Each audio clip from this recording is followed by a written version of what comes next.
perilaku yang terpuji. Jangankan dari hal yang haram, dari yang halal saja kita mampu mengendalikan keinginan kita. Allahu Akbar, Allahu Akbar, Allahu Akbar. Saudara-saudara kaum muslimin yang saya cintai,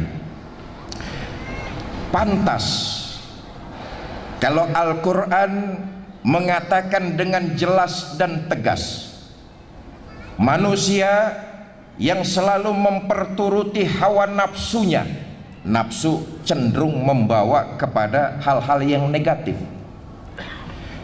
Kalau manusia selalu memperturuti hawa nafsunya, Al-Quran mengatakan ulaika kal an'am balhum adol. Orang yang seperti itu perilakunya perilaku tercela, posisinya sama seperti hewan, balhum adol, bahkan lebih rendah daripada binatang. Itulah puasa mengajarkan kita untuk mengendalikan hawa nafsu, perilaku terpuji yang muncul ke permukaan. Bahkan ada satu riwayat, Bapak Ibu saudara-saudara, di akhirat nanti ada orang dibangkitkan badannya manusia, tapi mukanya muka macan. Nauzubillah, summa nauzubillah. Kenapa? Karena perilakunya waktu hidup di dunia perilaku macan. Apa itu perilaku macan? Mau menang sendiri, merasa benar, egois, nggak mau dengar omongan orang. Itu perilaku macan. Nauzubillah, summa nauzubillah. Dimanapun ada hutan, pasti rajanya macan. Walaupun hutan belum pernah menyelenggarakan pilkada, macan nggak mau tahu ada pilkada apa enggak, pokoknya saya raja. Naik jadi raja bukan melindungi rakyatnya, malah sering nyantapin rakyatnya sendiri. Perilaku macan, egois, mau menang sendiri. Dengan puasa kita dilatih mengendalikan hawa nafsu, tidak bernafsu, merasa benar sendiri, egois, nggak mau dengar omongan orang. Maka dengan puasa kita dilatih untuk itu, mengendalikan nafsu. Saudara, nafsu yang ada pada diri kita manusia, ketahuilah itu sasaran empuk dan tempat bermainnya iblis laknatullah alaih. Kalau hati kosong dari iman, kalau jiwa dangkal dari ajaran-ajaran agama, maka iblis laknatullah menjadikan nafsu sebagai kendaraannya bersemayam dalam hati orang tersebut. Nauzubillah, summa nauzubillah. Ada lagi di akhirat nanti itu orang dibangkitkan badannya manusia, tapi mukanya muka monyet. Kenapa? Perilakunya waktu hidup di alam dunia perilaku monyet. Apa perilaku monyet? Tamak, rakus, serakah, itu monyet. Saudara, binatang yang namanya monyet, kalau kita kasih pisang pasti dimakan. Kalau kita kasihkan lagi, tangannya megang. Kalau kita kasihkan lagi, kakinya megang. Begitulah gambaran monyet, nggak pernah merasa puas, rakus, mulut ngunyah, tangannya megang, kakinya juga. Temennya kita kasih masih disamber juga. Itulah perilaku monyet. Puasa mendidik kita untuk mengendalikan hawa nafsu, nafsu dari keserakahan, yang itu bisa menghancurkan baik sendi-sendi kehidupan, yang sudah pasti menghancurkan diri kita sendiri. Ada lagi di akhirat orang yang dibangkitkan badannya manusia tapi mukanya muka tikus. Kenapa? Karena waktu hidup di alam dunia perilakunya perilaku tikus. Apa perilaku tikus? Suka menggerogoti barang yang disimpan rapi-rapi. Itulah perilaku tikus tuh.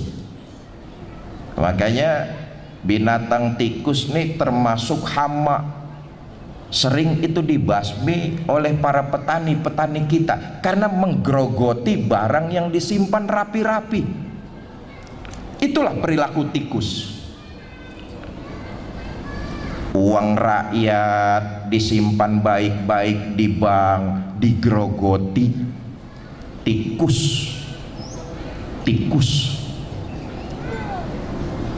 Beras rakyat disimpan baik-baik di Bulog, digerogoti.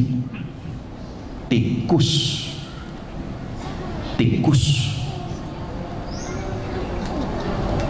Suami naruh uang bener-bener di lepitan baju, digerogoti. Tikus. Bapak Ibu, saudara-saudara kaum muslimin yang saya cintai, karena itu puasa, lihatlah kita selama sebulan kemarin. Saya katakan sekali lagi, jangankan dari yang haram, dari yang halal, keinginan-keinginan kita kendalikan. Keluar kita dari Ramadan, menghadapi 11 bulan yang akan datang, hendaknya semangat Ramadan harus tetap kita aplikasikan dalam kehidupan menghadapi 11 bulan yang akan datang. Allahu Akbar, Allahu Akbar, Allahu Akbar. Bapak Ibu saudara-saudara kaum muslimin yang saya cintai. Yang kedua, Ramadan membentuk dan membangun perilaku kita umat Islam dalam berbagi, menebarkan cinta dan kasih sayang. Inilah Ramadan. Contoh, ketika sedang melaksanakan puasa, kita tahu betapa tidak enaknya menahan rasa haus dan rasa lapar. Rasa haus yang mencekik tenggorokan, rasa lapar yang melilit perut kita. Kita merasakan kedua rasa tersebut, tidak enaknya lapar dan haus. Tetapi begitu terdengar azan maghrib dari Masjid Al-Ihsan, lenyap rasa haus kita, hilang rasa lapar kita. Di situ kita kemudian menyadari, ya Allah, saya cuma puasa kira-kira hanya 11 jam saya nahan rasa lapar dan haus. Tapi saudara-saudara saya di luar sana, mereka bukan cuma belasan jam menahan lapar dan haus. Mungkin ada yang berhari-hari, mungkin ada yang berminggu-minggu, bahkan mungkin ada yang berbulan-bulan. Mereka menahan rasa lapar dan rasa haus selama itu. Saya yang cuman menahan rasa lapar cuma 11 jam, begini payah. Tapi datang azan maghrib, hilang rasa haus, lenyap rasa lapar. Dari situ kemudian timbul keinginan untuk berbagi kasih dan sayang kepada orang-orang yang di luar sana. Karena itu perilaku Ramadan yang kedua adalah perilaku yang mau berbagi. Orang yang berhasil melaksanakan puasa selama 1 bulan, semangat mau berbaginya terus muncul. Dengan landasan cinta dan kasih sayang. Inilah ajaran agama Islam. Islam yang rahmatan lil alamin. Dalam berbagi, menebarkan cinta dan kasih sayang, enggak pilih kasih, enggak pandang bulu. Jangankan kepada orang satu kampung, jangankan kepada orang satu agama, kepada orang lain agama. Pelatihan selama bulan Ramadan, kita terus berbagi dan menebarkan cinta serta kasih sayang. Allahu Akbar, Allahu Akbar, Allahu Akbar. Saudara-saudara kaum muslimin yang saya cintai, tentu panutan teladan dan contoh kita dalam menapaki kehidupan tidak lain baginda Nabi besar Muhammad sallallahu alaihi wasallam. Nabi perilaku yang ditempa dalam berbagai macam ibadah memunculkan perilaku-perilaku terpuji, berbagi dan menebarkan cinta serta kasih sayang, enggak pilih kasih, enggak pandang bulu kepada orang lain agama. Nabi tetap menebarkan cinta dan kasih sayang. Inilah ajaran Islam. Satu riwayat menceritakan, Bapak Ibu saudara-saudara, di sudut kota Madinah ada Yahudi tua buta. Tiap hari Nabi datang ke sana nyuapin makanan. Inilah agama Islam. Inilah perilaku-perilaku yang dibentuk oleh ibadah. Walaupun bervariasi tata cara dan bentuknya, tapi ibadah itu bukan cuma sekedar melahirkan kesolehan individual, tapi harus melahirkan kesolehan sosial. Nabi mencontohkan itu. Ayo kita lihat, saudara, Nabi itu asli orang Mekah. Beliau pemimpinnya orang-orang bertakwa. Ini orang aslinya Madinah, Yahudi kelotokan. Tiap hari Nabi datang nyuapin makanan. Lagi enak-enaknya disuapin makanan sama baginda Nabi. Ini Yahudi karena buta, dia cuma mengandalkan pendengarannya. Dia dengar di depannya ada orang lewat, berdiri pidato Yahudi ini. Mas, yang barusan lewat di depan saya, hati-hati kalau ketemu Muhammad, jangan dipercaya omongannya, Muhammad tukang bohong.